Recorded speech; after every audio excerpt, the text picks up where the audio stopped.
Hello friends, James Corbett here, CorbettReport.com with another edition of Questions for Corbett. And this week on the D program, I want to address probably one of the top 5 questions that I have ever received at CorbettReport.com. I get it at least a couple of times a week, every single week, week in and week out. And I have addressed it a couple of times here on Questions for Corbett and in some of my other work. But let's put it out on the table so that it's here for everyone to access, because I think I have an interesting, somewhat new insight into this problem. The question being some variant of, James, how do I wake up my father, mother, brother, sister, cousin, uncle, family friend, spouse, co-worker, etc.? Someone that the person presumably cares about and wants to wake up. And of course, we all know that we use that term to describe the process of getting someone to understand, put on the glasses, to use the they live analogy. And as always, I think I can't believe that anyone is truly asking for the thing. Here's the video, here's the reference, the book, the one thing that you need to do, to read, to know in order to completely unlock someone's mind so that they now know everything. Of course, I don't think anyone is truly asking for that, are they? But in case they are, of course, I have to stress that there is no such single skeleton key to unlock the mind of every person on the planet. Precisely because everyone is different. Everyone responds differently to different pieces of information presented in different ways on different topics. And there is no possible way that I could know your friend, spouse, coworker, who is a complete stranger to me, better than you know that person. And you will have some idea of what topics that person is interested in and receptive to, what they're not, the way they like their information presented, etc. So of course, I can't provide the answer to this question. But having said that, I always do stress that there are, as I say, you know your friend or your spouse or your coworker or your family member, you know the things that resonate with them, you know the way to present information to them, or at least what has a better chance of working with that person. And using that, you can try to find, well, okay, what information along those lines can I introduce to the person?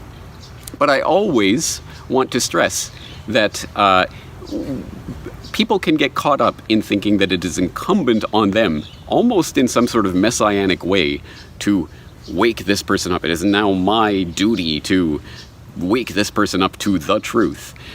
I would like people to self-reflect for a moment on what they even think that means. Because of course, you yourself, whatever information you want this person to wake up to, that itself is a decision, a box that you have placed around a certain subject. So is it 9/11 and false flag terror? Is it global government? Is it vaccines and health information? Whatever is the thing that you want to get this person to respond to and to engage with, that in and of itself is a sort of choice that you are making and a box you're putting around this concept of waking up. And what does it mean to wake up? And what if this person comes to a different conclusion than you? Is that allowable? Can you engage with another person as a human being who has disagreements with you on this or that? Why is it so important to get this person to respond in this way? And I think we should take the responsibility off of ourselves that we have to change someone else's mind. It is always that person's responsibility to engage with the topic, look into facts and evidence, and to accept or reject it based on their own criteria. And we have to accept that often. They are human beings with their own will, and they can look into these things. So those are some sort of the broad ways that I approach this issue. And I certainly don't frame myself and the work that I do in that way. I'm not a messiah here to open the minds of the public or anything along those lines. I'm putting information out there. I'm also a flawed human being, so I can get things wrong. Other people will come to different conclusions. That's okay. It's not incumbent on me to make everyone believe the same thing as I do. And many of my friends in my life don't agree with me on every, let alone many, of the issues that I talk about here on the Corbett Report, but that isn't fundamental to our relationship as human beings. We have to engage with people in other ways. Now, I know, trust me, I really can understand and sympathize with the place that this question is often coming from. If, for example, if you're raising a child with a spouse and they have a different viewpoint on the world, that's going to create some potentially very massive problems that have to be dealt with in some way. So I understand that it's not always simply you have to accept it and move on. I mean, sometimes that's not possible. So I understand where this question comes from.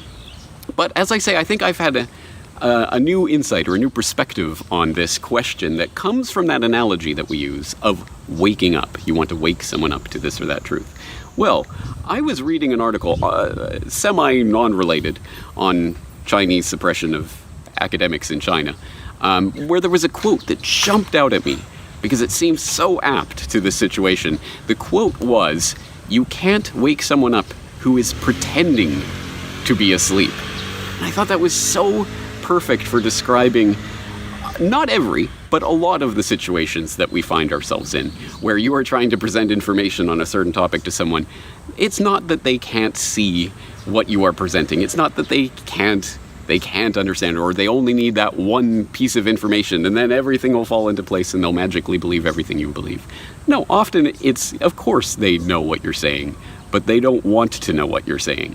That is a real psychological phenomenon, and it isn't necessarily, I don't think necessarily that means that person is pretending to be asleep, as in they are consciously know the truth that you are saying and believe the truth you are saying, but are making the conscious decision to lie and say, oh, I don't believe that.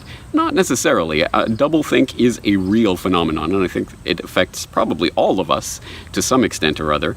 Yeah, I have this unquestioned assumption over here. I don't look too deeply over there because I don't want to know what I really think about that, so I'll just leave it vague and mushy. Everyone engages in that to some extent because it's hard to interrogate every assumption and drill down to core truths and really see, well, what does this rest on? Do I have evidence to support that? We can't do that with absolutely everything in our lives at all times. We would go insane. So there are certain things, you just kind of leave that to the side. You pretend to be sleeping on certain issues. And that's an important insight, because extend the analogy. Yes, there are heavy sleepers out there that it's difficult. You really have to try to wake them up. But unless they're in a coma, you can wake them up. It is physically possible to shake someone out of their sleep. Unless they are pretending to be asleep, and then no matter what you do, you can shake, you can do whatever. If they want to continue pretending to be asleep, they can continue pretending to be asleep, and you can't. What are you going to do? And that is something, I think, to ponder when we look at this question. This is why, again, it comes back to me, the responsibility that I have as someone who has done research and knows this and that and piece of information and thinks he knows how to put some of these pieces of information together. But as I say, I'm human, I can be wrong. But I think my responsibility is to put those seeds out there and to let people know, okay, I found this, I put this piece over here and this piece over there, and I put that together. This is what I think. I'm putting those seeds out there into the public consciousness. And those seeds will land in the minds of various people, and generally speaking, if it is the first time people are encountering this information, or if they're resistant to it, those seeds may sit there and they may germinate and they may flower sometime weeks, months, years, sometimes decades later, and I will never know, and they will never know. They will never know it was because of that particular seed planted on that particular day that eventually they realized this or that about the world. It seldom works that way, but who knows? And that's exactly the point.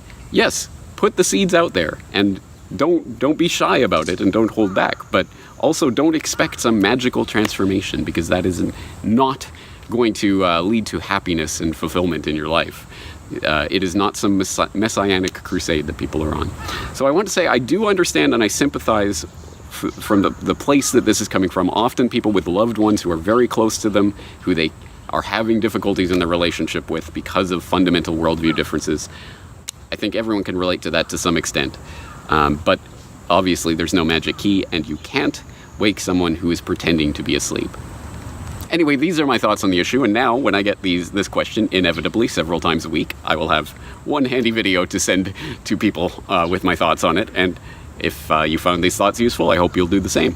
That's going to do it for this edition of Questions for Corbett. James Corbett, CorbettReport.com.